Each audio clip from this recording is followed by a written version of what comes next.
Bienvenue sur Leadershift, le podcast qui fait bouger votre leadership. Bonjour, c'est Vincent, bienvenue sur Leadershift. J'ai le plaisir aujourd'hui d'accueillir David. Salut David. Salut Vincent. On va parler de coaching ensemble, puisque j'ai eu le plaisir de coacher David récemment. Et l'idée, c'était de faire écho en fait à l'épisode 19 dans lequel j'expliquais ce qu'était le coaching, mais de manière un peu théorique finalement. Et là, on a la chance de pouvoir parler avec David qui lui l'a vécu de l'intérieur. Donc David est chef de projet dans un groupe horloger, de nature volontaire, t'es perfectionniste et un peu sujet à émotion. Et donc tu nous raconteras tout ça, c'est ça qui a provoqué la demande de coaching. Donc en fait, on va aborder ensemble 4 questions. Pourquoi le coaching ? Qu'est-ce qui t'a poussé à demander un coaching ? Concrètement, les sessions, ça se déroulait comment ? Quel type de travail t'as fait entre les séances ? Et puis finalement, conclusion, quel a été l'apport du coaching ? Ça te va ? Très bien. Ok. Alors, écoute, je te laisse peut-être nous raconter qu'est-ce qui fait que jour J, tu te dis il faut que je prenne un coach. Oui, alors c'était il y a quelques mois en arrière. Je sais pas si tu te rappelles de notre premier téléphone. Quand je t'avais appelé, j'étais peut-être un peu dans une situation désespérée, je sais pas, mais à un moment donné, j'ai senti que j'étais un petit peu submergé, débordé par pas mal de choses. Peu importe la cause, ça pourrait être peut-être le premier confinement au printemps, etc. Ça a exacerbé les émotions. Et comme tu l'as dit, je suis une personne sujet à émotions, bon, qui ne l'est pas. Et donc, oui, c'est juste. Ouais. et à un moment donné, je me suis dit, il me faut une aide extérieure. Et j'ai envisagé plusieurs possibilités. Et j'en ai parlé autour de moi, et tout d'un coup, l'idée est venue, pourquoi pas un coach, en fait? Pourquoi pas quelqu'un qui vienne dans le cadre professionnel et voir déjà pour régler les choses au niveau du professionnel. Et c'est là où j'en ai parlé avec mon chef, et on a eu l'idée de venir chez toi. Il te connaissait aussi. Mm-hmm. Voilà. Raconte-nous peut-être, sans entrer dans les détails, mais il se passait quoi concrètement pour toi au bureau ? Je te pose cette question-là parce que beaucoup de gens, je pense, ne se rendent pas compte à quel moment est-ce qu'on peut déclencher finalement. Moi, je connais des gens qui ont entendu trop longtemps, par exemple, et puis qui ont eu des problèmes bien plus sérieux, problèmes de santé. Donc toi, il se passait quoi au bureau quand tu as décidé de déclencher cette démarche ? C'était des situations où je voyais que je pouvais pas trouver la solution par moi-même, simplement. Et à ce moment-là, je me suis dit, il faut que quelqu'un vienne, fasse on va dire un assessment de la situation, et puis qu'on trouve ensemble la solution, quoi. Et c'est ça qui a été le déclencheur, finalement. Pas aller trop loin dans cette situation de crise, on va dire, où j'arrivais plus à gérer moi-même, quoi. D'accord. Et au niveau de ce qui se passait dans ta tête quand tu avais ces situations, c'était quel type de pensée ou quel type de réaction que tu avais Quelque part, je me sentais vraiment victime de mes propres émotions. C'était, je contrôlais plus du tout. J'étais en pilote automatique, et puis je prenais les choses comme elles venaient, et j'étais submergé, quoi. Par les émotions. Des émotions négatives, comme la peur, la colère, tristesse, voilà. Ouais. Donc tu te dis, bon, alors on va faire du coaching, très bien. La première, tu m'as d'abord appelé, je me souviens, tu m'as appelé, et on a discuté un quart d'heure à peu près.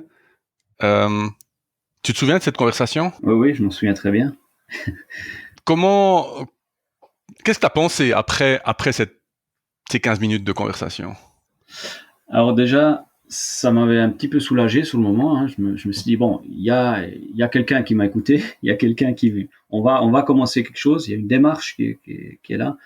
Et moi, ce qui m'avait frappé, c'est que tu m'avais dit, ok, bon, sache une chose, David, c'est pas alors un coaching, c'est pas une thérapie. Hein, on va pas régler des problèmes de fond, on va dire, ou la cause, mais on va maintenant travailler ensemble pour trouver des solutions pour le futur. Et c'est ça qui m'avait vraiment marqué sur ce premier contact, ce premier téléphone, c'est que j'ai tout de suite senti qu'il y avait quelqu'un qui allait m'accompagner, mais pas au niveau, une thérapie ou quoi que ce soit. C'était vraiment, j'ai déjà senti qu'il y avait cette approche de coaching, pas de donneur de leçons, mais trouver des solutions ensemble. Ce qui est alors intéressant pour vous qui écoutez cet entretien, c'est que moi, ce que j'ai remarqué chez David, c'était des signes qui pour moi signifiaient qu'effectivement je pouvais peut-être l'aider ou l'accompagner. Donc pour vous, si vous vous rendez compte, vous avez des gens autour de vous qui ont ces signes. Alors quels sont ces signes? Alors moi j'ai repéré, comme tu l'as dit avant, une espèce de perte de contrôle, sentiment de tourner le volant, comme quand tu as une route givrée. On tourne le volant, puis la voiture elle file dans la même direction. Et là, je me suis dit, ok. L'autre chose, je t'ai assez vite posé la question du sommeil. Et alors, les gens, au début, ils osent pas trop dire, mais toi, t'avais été assez cash tout de suite. Mais j'ai beaucoup de gens qui me disent, ah non, mais ça va, mais je dors pas aussi bien qu'avant. Bon. Et le sommeil, c'est souvent un des grands signes. Et donc, ou alors le troisième, mais je crois que toi, c'était pas le cas. Prendre à la maison ce qu'on a au travail. Ça veut dire pas réussir à faire la distinction entre les deux et puis ramener les problèmes du travail à la maison. Donc c'est souvent des signes qui sont indicateurs qu'il y a effectivement quelque chose à faire, quoi.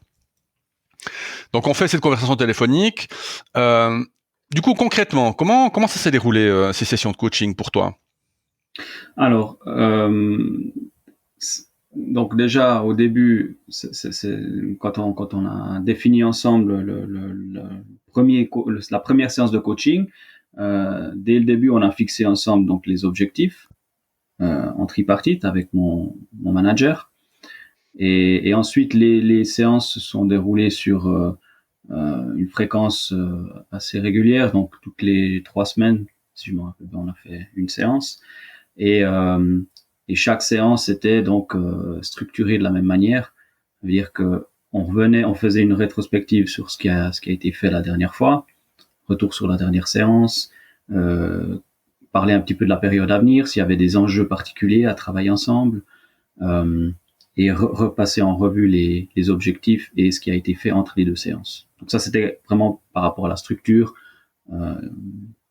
qui a posé des bonnes bases après pour travailler. Ouais. Donc ça c'est le début de la séance. Après, alors en général, grâce à cette phase-là, on arrive à faire l'agenda de séance, on décide ce qu'on va travailler.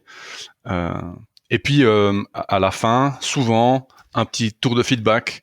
Je te donnais la parole, je prenais la parole. Moi j'aime bien faire ça aussi. Bon, moi j'aime entendre le feedback de mon coaché, toujours. Mais j'aime aussi le donner parce que moi j'ai besoin de dire au coaché en fait si ça se passe bien ou pas, si les mecs ils bossent ou pas, si j'ai l'impression qu'ils écoutent, qu'ils prennent des notes ou pas.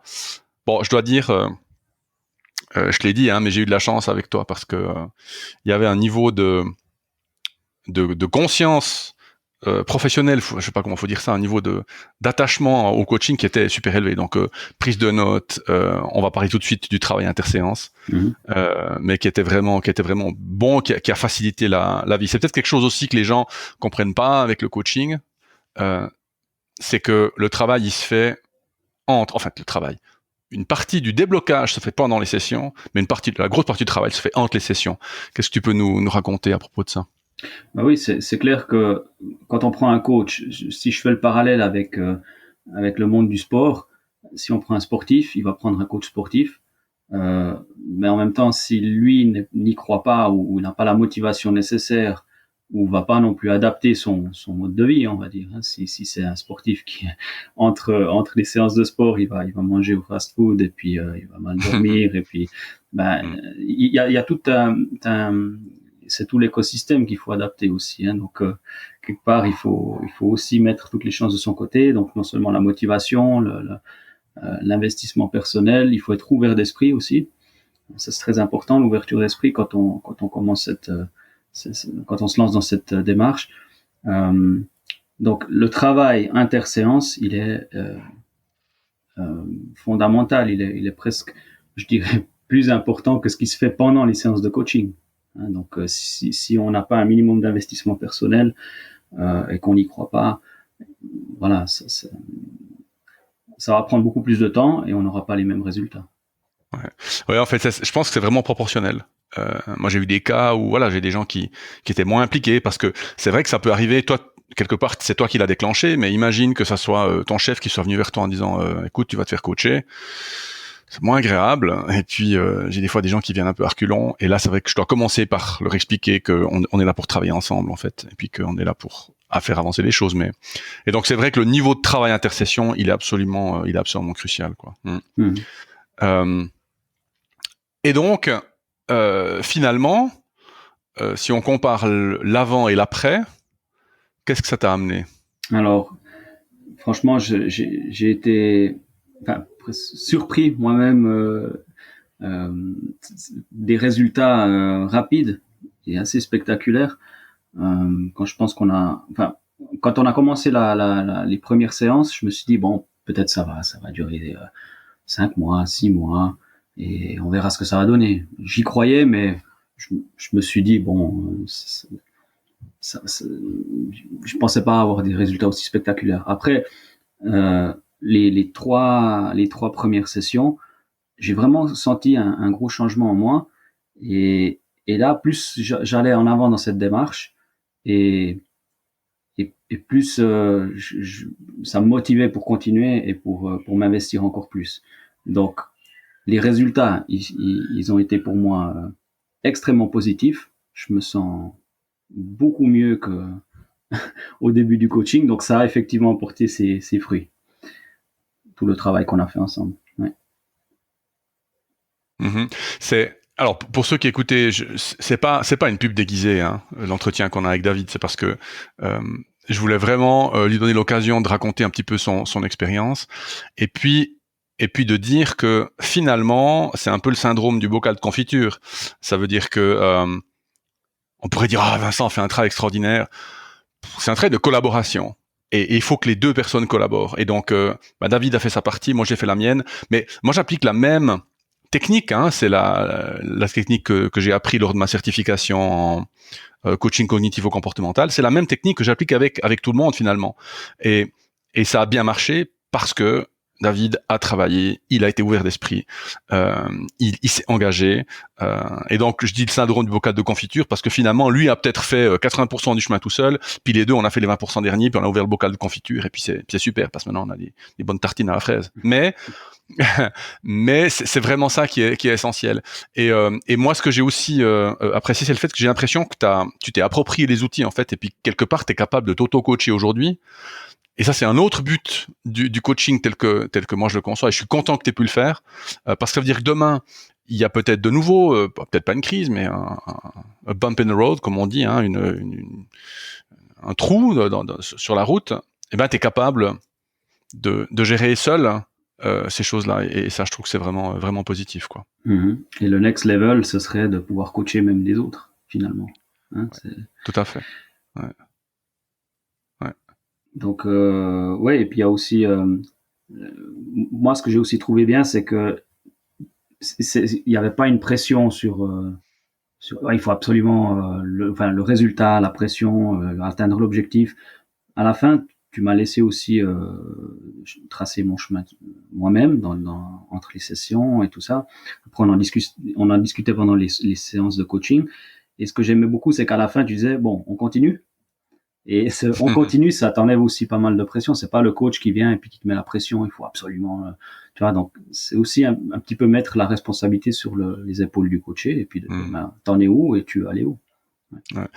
Ouais, c'est quelque chose sur lequel notre formateur avait beaucoup insisté à l'époque. C'est cette idée alors lui il appelle ça collaboration authentique. Alors on se moquait un peu de lui parce que le terme est un peu pompeux. Mais quand je posais la question à David, est-ce qu'on continue, c'était que vraiment, peut-être qu'il dit non.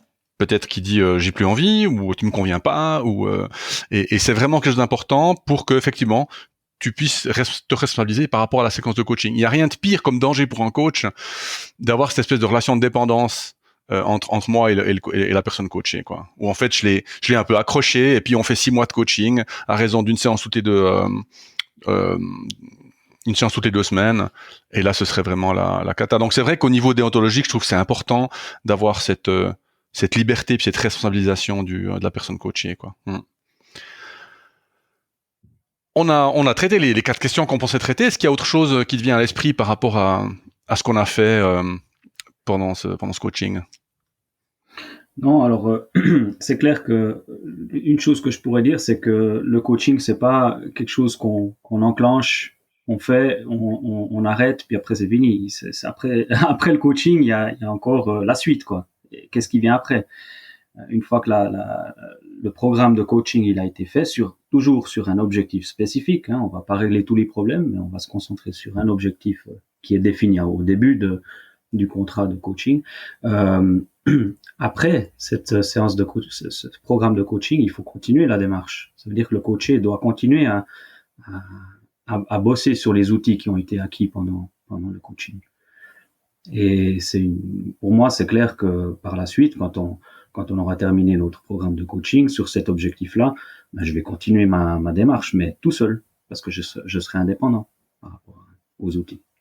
Ouais, c'est un bon point. C'est un bon point. Et bah d'ailleurs, je suis resté en contact avec certaines des personnes que j'ai coachées, mais disons de manière vraiment informelle, on se lance un coup de fil de temps en temps, voir comment ça va. Certains, j'ai perdu contact avec eux parce que voilà, la séquence s'est passée comme elle s'est passée, peut-être pas aussi bien que prévu.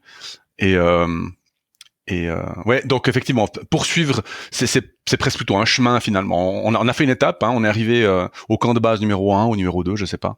Et puis il faut continuer sa progression par rapport à ça. Ouais. Qu'est-ce que tu pourrais dire aux gens qui hésitent ou qui se disent c'est pas pour moi, ou bien c'est trop mou, c'est trop de ces trucs de développement personnel, comme on voit sur Instagram, etc. Qu'est-ce que je pourrais dire? C'est peut-être essayer justement d'aller chercher des témoignages de personnes qui l'ont fait, cette démarche, d'aller vraiment prendre des expériences vécues, comme écouter ce podcast par exemple, par exemple. Mais non, c'est vraiment essayer de s'imaginer, ouvrir un petit peu l'esprit et puis essayer de s'imaginer qu'on peut aussi obtenir de l'aide de l'extérieur et se lancer, quoi, finalement. Faut essayer, et puis franchement ça vaut la peine. Ça vaut la peine. Ouais. Ok. Merci beaucoup, David. Merci, Vincent. Je te remercie d'avoir accepté de faire ce podcast avec moi. Pour mes auditeurs, on se retrouve la semaine prochaine pour un autre épisode. Bon week-end et à bientôt, à la semaine prochaine. Ciao. Ciao.